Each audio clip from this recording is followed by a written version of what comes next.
FISD integration. Here FISD means what? When billing document, that is sales document, is released, then accounting document, that is finance document, gets generated automatically. అంటే billing documents release అయినాక accounting document ఆటోమేటిక్గా generate అవుతుంది. That is called as FISD integration.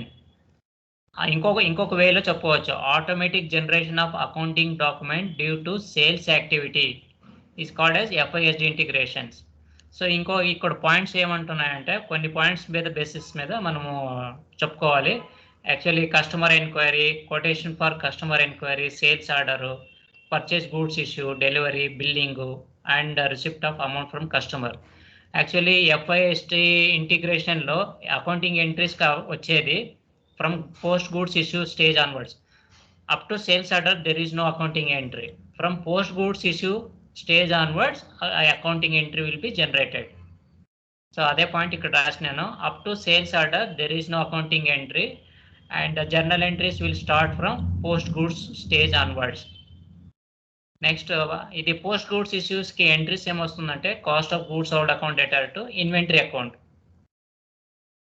Next at delivery stage revenue account data to customer account. Next at the billing stage customer account data to sales revenue account. Next on the receipt of the amount from the customer bank clearing account debit to customer account. So these are the entries, accounting entries will come. So at billing stage FISD integration will be happen. Billing stage లో అక్కడ goods receipt stage లో FIM integration start అవుతుంది. ఇక్కడ FISD billing stage లో FISD integration start అవుతుంది. Next ఇక్కడ OBYC T code లో cost of goods sold కి GBP యూజ్ చేస్తాము, ట్రాన్సాక్షన్ కీస్. ఆ ఇన్వెంటరీ అకౌంట్ కి BSX టీ కోడ్ యూజ్ చేస్తాం అనమాట. నెక్స్ట్ ఇంకొక కొన్ని పాయింట్స్ ఏమంటే, SAP provides the 6 ways of determining GL accounts by using FISD with the T code VKOA. అది 6 ways of determining GL accounts అంటే ఏమి అంటే, application, condition type, chart of accounts, sales organization, account assignment group for masters, account assignment group for material, account case. So these 6 ways may determining GL accounts అవుతుంది SAP లో. Next in condition types there are KOFI document determination and KOFA account determination. ఇప్పుడు KOFI ఎందుకు use చేస్తామనంటే, for posting, FI పోస్టింగ్స్కి use చేస్తాము. అంటే ఇక్కడ CO object అనేది ఉండదు. నెక్స్ట్ KOFకి దేనికి యూజ్ చేస్తామనంటే, ఫర్ పోస్టింగ్ టు CO పర్పస్కి యూజ్ చేస్తాము. Here where invoice posting document object called CO object like project, service order, sales order as a controlling object, KOFK.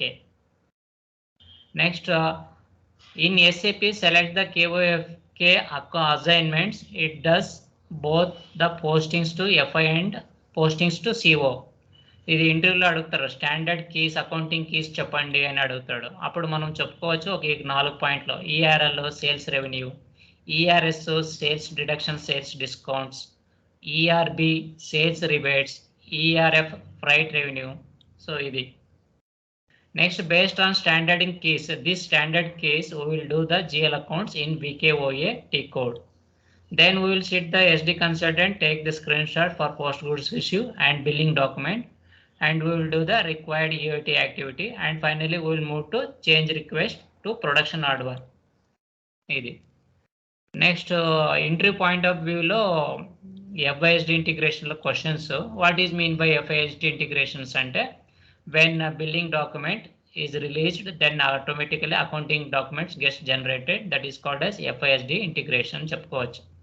Next ఏ స్టేజ్లో మనకి FISD ఇంటిగ్రేషన్ అవుతుంది అంటే, billing stage, VF01 T code.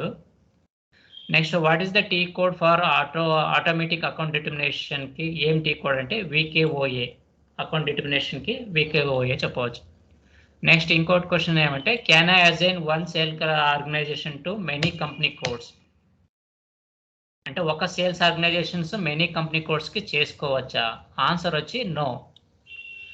one company code can be assigned to more than one sales organization. అంటే one company code can be assigned for more than one sales organization. అంటే multiple company codes కి sales organization assign చేసుకోవచ్చు. But sales organization multiple company code కి assign చేసుకోవచ్చు. Only one company code కి చేసుకోవచ్చు. Next what is sales area అంటే it is a combination of sales organization, distribution channel and division. ఇది sales organization. Next can I assign one distribution channel to more than one company codes. అంటే one distribution channel more than one company కోడ్కి చేసుకోవచ్చా అంటే yes, distribution channel అజైన్ చేసుకోవచ్చు. So these are about FISD integrations. Still I have to add some more point and I need to changes also required.